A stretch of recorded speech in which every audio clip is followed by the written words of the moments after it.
¿Cuán lejos te imaginas que puede llegar el cine peruano? Al margen de con qué regla midas el éxito, definitivamente ambas obras han marcado en nuestro imaginario un hito en el potencial que le damos a nuestro cine. En el primer caso, un potencial para atraer grandes masas, y en el otro, uno para recibir aclamaciones de la crítica, pero nunca ambas a la vez. Sin embargo, esta mirada deja de lado una gran trayectoria fílmica, cada vez menos recordada, que tuvo nuestro cine hace 4 décadas. Nos referimos en este caso a las grandes producciones que se realizaron a mediados de los años 80.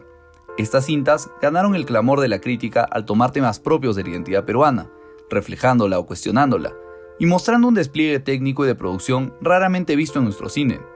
Como recuerda el crítico Ricardo Bedoya de esas épocas, el cine peruano logró una convocatoria que podía ser similar o mayor, en algunos casos, al de cintas norteamericanas de gran presupuesto, derroche de efectos visuales y estrenos masivos como Dick Tracy o Terminator.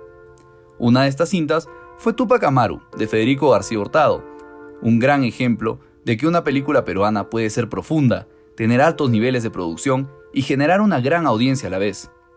Te damos la bienvenida al canal y te invitamos a explorar con nosotros el potencial del cine peruano.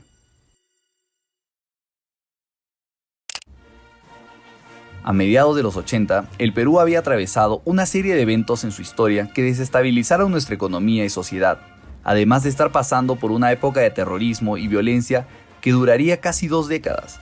En cuanto al cine, poseíamos el marco legal establecido durante el periodo de la dictadura militar de Juan Velasco Alvarado, donde se obligaba a las salas a proyectar largos y cortos peruanos, además de ofrecer a los realizadores grandes ganancias que salían de un impuesto hacia los eventos de espectáculo. Esta fue la Ley de Cine de 1972, la cual produjo 60 largometrajes y aproximadamente 1.200 cortos en las 2 décadas de su vigencia. La calidad de estas películas fue muy variada, puesto que hubo un gran número de productoras que aprovecharon la situación para lucrar sin tener un mínimo de interés por la calidad de las obras. Sin embargo, también surgieron un conjunto de realizadores dispuestos a hacer un cine de manera mucho más profesional y tomando como tema la realidad peruana, además de apostar por géneros como el policíaco, la comedia y el cine de época. Y ya cuando comenzó la revolución de Velasco, ya era mayor, tenía una camarita de cine, una de 6 milímetros, y comencé a grabar. Este cineasta empezó su carrera fílmica mediante el apoyo de comunidades andinas y usando en su gran mayoría actores naturales. Fue ganando reconocimiento con sus 3 primeras películas, donde mostraba temas presentes en la realidad de ese entonces, bajo una mirada militante de izquierda y una ferviente crítica social hacia la situación del andino. Kunturhuachana, Laulico y el caso Guayanay, generando un gran recibimiento de la crítica y la audiencia. Sobre su primera obra, Bedoya dice lo siguiente: a medio camino entre el documental y la ficción, la película esbozaba una dramaturgia basada no en conflictos de personaje, sino en oposiciones sociales y disputas de clase, lo cual puede aplicarse para la mayoría de su obra cinematográfica. Luego de esta producción, se inclinó hacia la adaptación biográfica de personajes históricos. La primera de estas fue Melgar, el poeta insurgente, coproducida con el Instituto Cubano del Arte y la Industria Cinematográfica, con el cual también realizaría la obra con la que se haría más conocido y consolidaría su importancia en la historia de nuestro cine, Túpac Amaru. Esta película recrea la gesta libertadora del Inca José Gabriel Condorcanqui, quien luego sería inmortalizado bajo el nombre de Túpac Amaru II. Mediante los testimonios de aquellos quienes traicionaron al Inca durante su rebelión, se nos presentan flashbacks que nos conducen desde los inicios de esta hasta su frustración. Por último, un narrador es empleado de manera reservada para datos y referencias sobre los hechos históricos que se daban a cabo en la trama. Aucay Pata significa en idioma quechua Plaza de la Victoria. Es el centro del Cusco, antigua capital de los incas.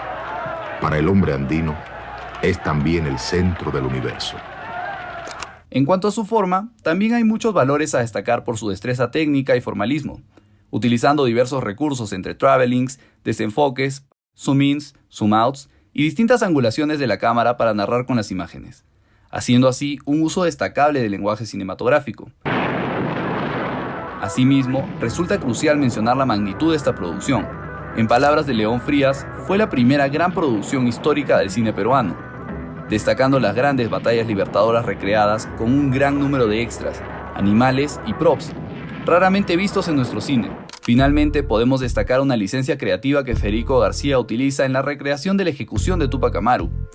Mientras que en la historia oficial llovió el día de su muerte, y a pesar del rigor histórico visto durante toda la recreación, el suceso es representado de día y sin una gota de lluvia, demostrando así una intención para transmitir un mensaje de reivindicación hacia el personaje y el legado de su gesta. El final, con los versos de Alejandro Romualdo y no podrán matarlo, redondea la exaltación del personaje principal, cerrando bien un relato que está elaborado en función a la eficacia dramática y persuasiva. Este mérito en el cine peruano fue reflejado en su taquilla. Asimismo, contó con muchos reconocimientos internacionales y consolidó la carrera de su protagonista, Reinaldo Arenas.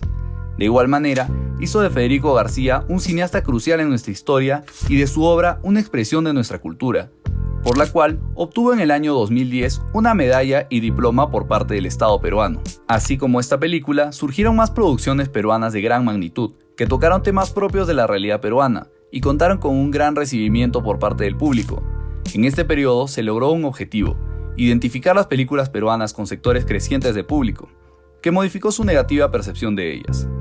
Sin embargo, la violencia generada por los grupos terroristas durante los 80s provocaron un altísimo nivel de inseguridad ciudadana, lo que devino en el descenso progresivo de los espectadores. Asimismo, la ineficiente administración de Alan García hizo que el nivel adquisitivo no permitiera un mayor desarrollo de nuestro cine, al agravar con creces las desastrosas condiciones económicas heredadas de la dictadura de Velasco. Se cancelaba así un intento, impulsado desde el poder, de asentar una industria de cine en el Perú. Fue el segundo intento frustrado. El anterior, basado en la inversión de capital privado, había fracasado 50 años antes, al liquidarse la empresa Amauta Films. En el Perú, por eso, nunca logró consolidarse un sistema de producción continua, fluida y permanente de películas hechas bajo un modelo empresarial estable. Sin embargo, en el año 1994 se revivieron estos esfuerzos con la ley de cine promulgada bajo la dictadura de Alberto Fujimori. Bajo esta administración se creó el CONACINE y un modelo de concursos con los cuales se les daba incentivos económicos a los proyectos cinematográficos ganadores, modelo que aún mantenemos con la DAFO. A pesar del accidentado inicio que tuvo este proyecto para impulsar la producción nacional, fueron haciéndose mejoras que desarrollaron un panorama cinematográfico con mayor diversidad de autores. En nuestros tiempos, hemos visto un reciente impulso por parte de nuestros realizadores, quienes han logrado la implementación de una nueva ley de cine. Esta propone contar con un mayor presupuesto para la fomentación de cine nacional, siendo un mínimo de 25 millones de soles, aceptando donaciones. Aquello es 12 veces más el presupuesto inicial planteado por Fujimori, el cual era de 2 millones. Además, amplía la cantidad y diversidad de concursos, habiendo aportes para formación, preservación del patrimonio audiovisual, gestión cultural y apertura de salas, entre otros. Con todo esto, también se plantea destinar entre el 30 y 40% del presupuesto para proyectos regionales, cifras nunca antes vistas en la historia de nuestro cine. El año pasado fue un año difícil para todos. Nuestro país no fue la excepción a ello, y las crisis que acontecieron dentro de nuestro contexto devinieron en la cancelación de varios proyectos cinematográficos. Sin embargo, en el 2020 e inicios de este año, vimos grandes películas nacionales ganando reconocimientos y siendo transmitidas por las grandes plataformas de streaming. Se empezaron iniciativas para recuperar el gran cine del pasado y para mejorar la educación de nuestros futuros cineastas. Se nos presenta el desarrollo de un tercer intento por impulsar la industria cinematográfica peruana, que se despliegue amplia y libremente la imaginación creadora, aún a costa de que resulte incómodo o molesto. No lo convirtamos en una expresión mediatizada y neutra. Solo así podremos aspirar a una legitimidad creadora, a una auténtica expresión popular que dé cuenta de la dinámica social y cultural. Solo así podremos ir reconociendo nuestros diversos y fragmentados rostros.